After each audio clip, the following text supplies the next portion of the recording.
Yep, it's inevitable. Jerry Jones, the real Dallas Cowboys, will fight. Errol Spence, the former unified welterweight champion, will fight the phenom in the 154-pound division, Vergil Ortiz. Oh yeah, relax, all right? Let me explain. Relax, my friend. Chill out, okay? People in the comment section, relax. Let me explain. Wait till the end of the video. Like and subscribe, but relax, okay, my friends? Listen up. Jerry Jones, do not miss when he showcases a fight. Let's not forget the attendance record when it was Errol Spence versus Mikey Garcia. Almost 50,000 in attendance. Also, let's not forget Errol Spence versus Ugas. Almost 40,000 in attendance. Let's not forget Canelo Alvarez versus Billy Joe Saunders. 70 plus in attendance. Let's not forget one of the most lucrative events in the history of the sport. Jake Paul versus Mike Tyson. Amanda Serrano versus Katie Taylor. 70 plus in attendance. Jerry Jones, do not miss.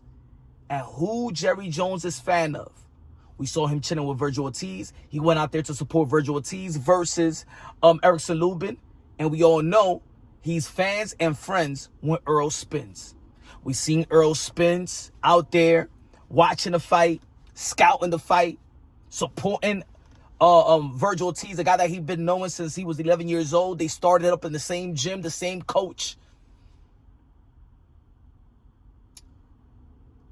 There's gonna relax. I know there's gonna be people out there, but we want Boots. Relax. This is the sport of boxing. The 154-pound division is a stacked division. Stacked division doesn't mean that there's only one fight. No, I don't want to see this. I don't want to see them. I don't want to see that fight. I don't want to see that fight. I want to see Jerome Boots Ennis versus Vergil Ortiz, just like y'all. I've been pumping that fight for years. As a matter of fact, in this community, I've been the one that been pumping Jerome Boots Ennis first. Go check the archives, ladies and gentlemen. Go check the archives. You can tell Boots Ennis and his family himself, Punch Drunk Boxing, been the first one that been talking about him. And when I was talking about Jerome Boots Ennis, I was talking about a potential fight with Jerome Boots Ennis with Josh Kelly, with Vergil Ortiz. I feel like that crop right there with Vergil Ortiz as well, like y'all really gonna be in the forefront of the sport of boxing. Y'all, the skill set is up to par. Y'all come from a good family boxing background. You know, what do you feel about being the forefront, man? Leading this, being one of the leaders of this generation. It feels great, and definitely the new faces of boxing is here, and like I said, it's the start of the takeover of the welterweight division for me. Potential to be king. Real soon, he's going to be running all these people. Either they fight him now or we're going to run him out to 154. Bud and Spence, your days is numbered. Boots is here. He about to boot y'all out. Fight him or we're going to boot y'all out. All right? Say his name 3 times. I dare y'all to say his name 3 times, Mr. Candyman. So I want this fight just as bad as we all want the fight. But this is the 154-pound division, a stacked division. And when we're talking about a stacked division, we cannot contradict ourselves. If it's a stacked division, so there is other matches that are very, very good, that's equally as good. Now, of course, we've seen Boots and Vergil face-to-face, post-fight interview, hyping us up, giving us more content, giving them some more energy, of course, and we need that. We need that. But I've been telling y'all for years that the 154-pound division is the most stacked division in the sport of boxing.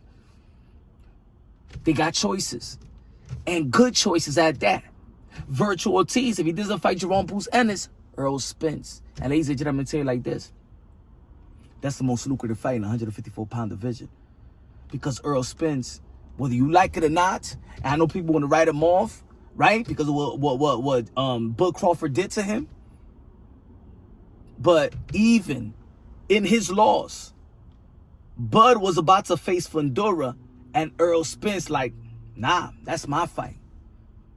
Even Errol Spence still had a little bit more power than Bud Crawford after Bud Crawford beat him.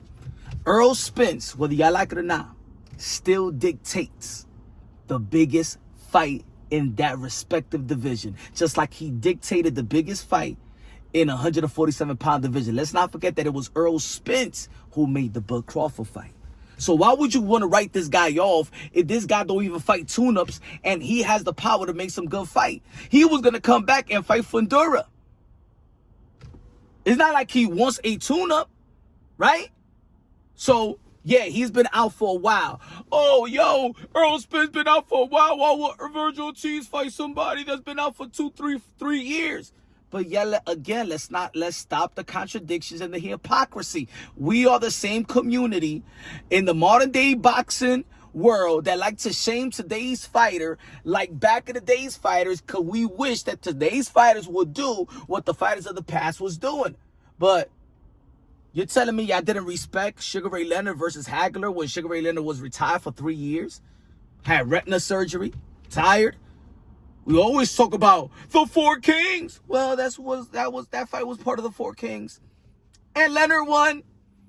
And I know there's gonna be people out there, but oh, you trying to say that Errol Spence is Leonard? All I'm trying to say is, we never know what's gonna happen anyway. At the end of the day, it's good for the division, it's good for the sport, and if you're a businessman in the sport of boxing, it's a no-brainer. It's common sense.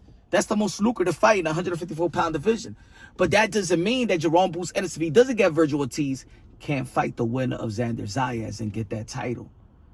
That's still a big fight, Boots versus Xander Zayas. That doesn't mean we can't see Jerome Boots Ennis where he was going back and forth with Jamel Charlo, the former king in the 154-pound division, the guy that is still probably should be still the lineal champion. Boots Ennis versus Jamel Charlo, Vergil Ortiz versus Errol Spence. Both fights could actually be in Dallas, huh? And you could put a Kid Austin and a JoJo Diaz in that fight as well.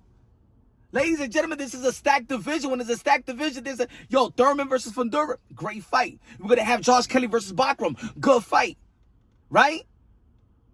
We got some good fights.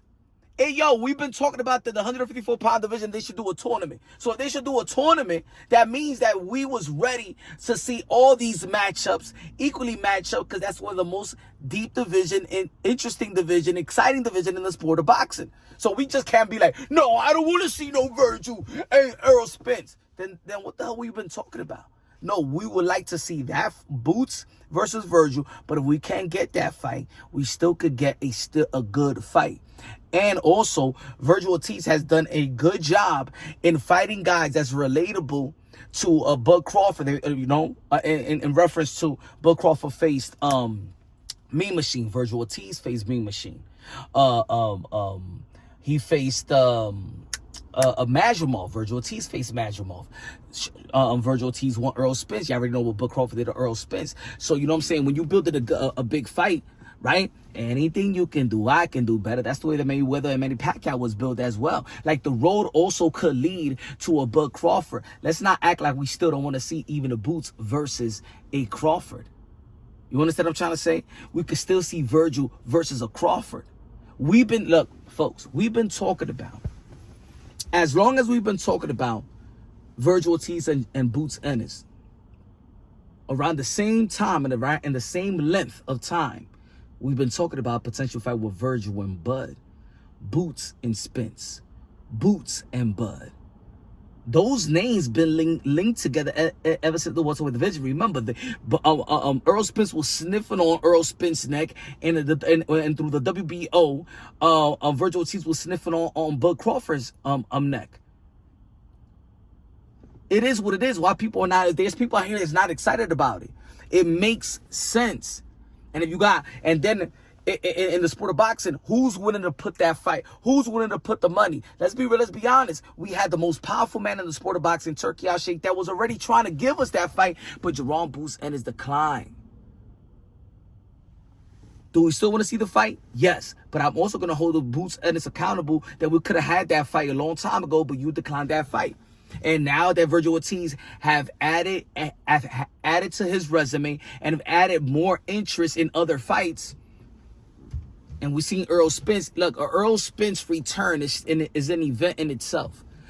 Am I saying that I'd rather see Errol Spence versus Vergil Ortiz than Boots and Vergil Ortiz? No. But what I'm saying is it still adds a good excitement fight for the sport of boxing. It still has a storyline because of Errol Spence and Vergil Ortiz have history. It still has a storyline. I want these fights right now. I want all these matchups in 154 that's happening right now. Damn, I wish that Fundura never would have got hurt, because we would have had that October 25th with Thurman and Fundura. And let's say if Thurman would have won that fight, you telling me y'all want to see a Thurman and Vergil Ortiz, or Thurman and Jerome Boots Ennis, or Thurman versus Vergil Ortiz, or Thurman versus Boots, or Thurman. It's about boxing. It's about being a fan of boxing and respecting, and not sound like we hypocrites or contradicting ourselves. Because, again, if we're going to say that this is a stacked division, is a deep division, it means that there is a lot of matchups that are very, very good. And guess who wins at the end of the day? We win. We win. Hey, let these guys put these, what we deem old guys, really away. Huh? Hey, maybe Vergil Ortiz does outperforms Bud Crawford with Errol Spence, which elevates Vergil Ortiz. And let's say Jerome Boots Ennis fights Jamel Charlo, and let's say Boots beat Jamel Charlo, even though it will be a good fight, but let's say that it still elevates. It still elevates the fight. It still elevates the division, and it's still excitement. Those are pay-per-view caliber fights. Those are great fights for the sport of boxing. Add the Funduras and the Thurman. See, Funduras from their Fundura, Vergil Ortiz, and Fundura, Vergil Ortiz, and Boots Ennis come from the same era. Fundura puts out Thurman.